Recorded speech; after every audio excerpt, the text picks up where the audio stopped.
My everyday superwoman guest is the owner of the Breathe Easy Spa.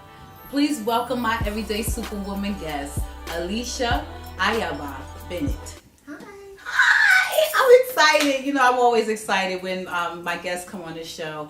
Let me tell you a little bit how she caught my eye. You know, it's always something. Kim LaRue always got a story, right? It's the truth. I saw a picture on Facebook of this amazing, beautiful chocolate woman standing in grace and style all up in the place. And at the bottom it said Renovating Woman. And I said, wow, because when you think of renovating, at least when I think of renovating, I'm thinking about gutting stuff out and out with the old, in with the new. And it caught my eye, you know, it caught my ear, the words. And when I looked and I saw that Alycia Ayaba was giving this Renovating Woman weekend. So it made me wanted to find out a little bit more of what it was about. The Renovating Woman weekend came from my mother, who is Allegra Bennett. She was the Renovating Woman. My mother wrote books. Her first book was called The Renovating Woman. She got it from, she used that name because the house that we grew up in, she and my dad were no longer together.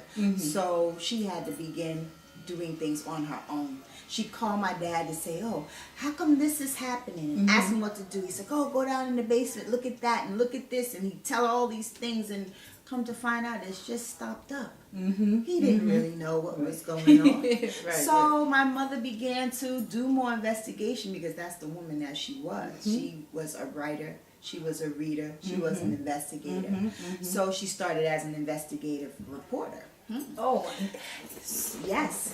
We're going to talk about that. Yes, absolutely, absolutely. The bottom line, she's a writer. A writer of 4 books. I know she started the story. I'm gonna finish it because I am so excited because you know, it's like, how come we don't know more about who you are and who your mother was? You know, Allegra Bennett, author, self-help. Yes. Author. I love self-help books. Yes. You know, I'm a strong believer in self-enrichment and you know, I believe in outside help too, but self-help is part of, you know. Yes. But anywho, and she also wrote a book that caught my eye. I think her words are very descriptive. You know, she made me excited again about reading. I love reading. So your mother's energy was like, it still popped out of books. Like, I think that's amazing. Her legacy and how she's moving through the world. I also must say this. I know I'm speaking as if Miss Bennett is here in flesh, you know, because that's her energy and her spirit. But she did succumb to cancer when in 2015. Correct. Okay. September. Okay. Yes. And yes. And I'm just recovering. You know, last year I did the first Renovating Woman. I had a brick and mortar space. So I had an actual salon in Park Slope, Brooklyn for 4 years. It was a beautiful space, but it was time to go. I was feeling very stuck, and it was time to do. I didn't know what I was going to do. So I took a month off. Can you imagine? I took an entire month off. That's good. That sounds like a renovating woman to me. You know, when my mother started her books, she did something similar to this, but she had different people coming from contracting companies. So she would have Home Depot, she would have Lowe's, private companies in Baltimore who would come and set up to show women how to do different demonstrations, how to repair a wall, how to change a light bulb, how to change a light fixture, how to fix the floors.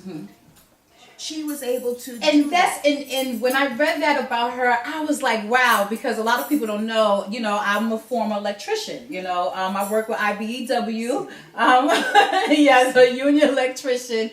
And so, you know, to hear that she was part of that home improvement, and she was a beautiful woman, you know, a classy woman, and she still knew how to use a tool or two. You know, that, you know, it spoke to me. It spoke to me personally, you know. The picture that I use for the Renovating Woman is her in this glamorous dress, the tool belt on. So yeah, she was glamorous, but yeah, she knew what to do. She knew, yes, you know, and that was the best. That was her right there. You know, if anything, she would try she wasn't going to let anyone dupe her anymore, because the problem is that contractors many times who are males will dupe you, you know, and she was tired of that. So she decided, she held on to someone who could teach her the tricks and trades, and his name was Handy. Handy used to teach my mother a lot. He made her put a ceiling up. Oh, she called me complaining. But when I went down, she showed, look at my ceiling. Oh, wow, yeah. You know, so she got to do some things in the home that she did herself. And you know what? It was and I read a little excerpt from the book, and she said it made her feel liberated. Yeah. I know what that feels like. Yes. You know, to fix something in your home, or to fix something, or to put, or for someone to say, oh, you know how to do that, wires or a fan and something. I said, yes, I do. Right. And they look, and I go and I put together a ceiling fan, or and the light come on, and it's like, I did that. Yeah, you know, but wow, Allegra Bennett. I told my mother before she passed away, I said, Mommy, I'm gonna make sure people know, our family will know you 10 generations from now. My mom knew how to do what she wanted to do. She put her mind to something. You better know it's gonna happen. She said, you know what? I think I'm going to get a car. I'm going to get a company to give me a car. I was like, oh, yeah, Mommy, what you want? Because I already knew she was going to get it. Absolutely. Okay, she got a caravan. Wow. Someone described her. I don't know. I think it was a reporter in Baltimore, and said that's Allegra was pushy. She got what she wanted. Got what she wanted. You know, she got what she wanted. I know she also was a writer for, which campaign? Was it was it Obama campaign? Oh, my mother was a writer. She was one of the speechwriters for the Obama campaign. I knew I read that. Both Isn't times. that Allegra Bennett? Yes. Look her up. Check out her books. Yes. Yeah, she has a lot to say, you know. And she's teaching us how to leave your legacy. You know, I was just having this conversation actually, and someone was talking about how to leave a legacy. You know what I'm saying, or how do you do that? Allegra, if you don't know how to do that, my friend, I won't say your name.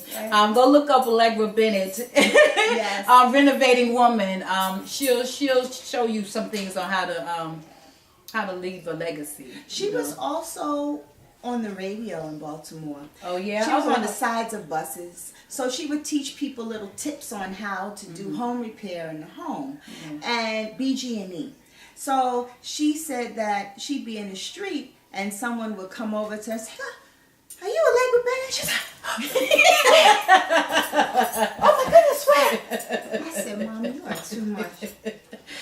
My mother, you couldn't walk with my mother and not, it's only to the corner, but she would stop and talk to almost everybody going to the corner. I'm like, Mommy, I'm going to meet you down the street. Yeah, wow, okay? Wow. That was the woman that she was. She liked to know people's stories. She wrote about their stories. She added their story to her story. So she is the story that I'm continuing to tell. Yes. So she renovated homes. And because my mother didn't share her bout with cancer with me, I didn't find out until July. Oh, wow. And she passed away in September. I said, I know how we're going to keep the renovating woman alive. Ladies, we're going to renovate that body. Okay? And it's not just my mother. It's the steps that it took me to my mom passing and what helped me to be able to be prepared for it. I lived with my uncle who was 112 when he passed away. Oh, wow. And I helped him to transition, and he kept saying, is your mother alive?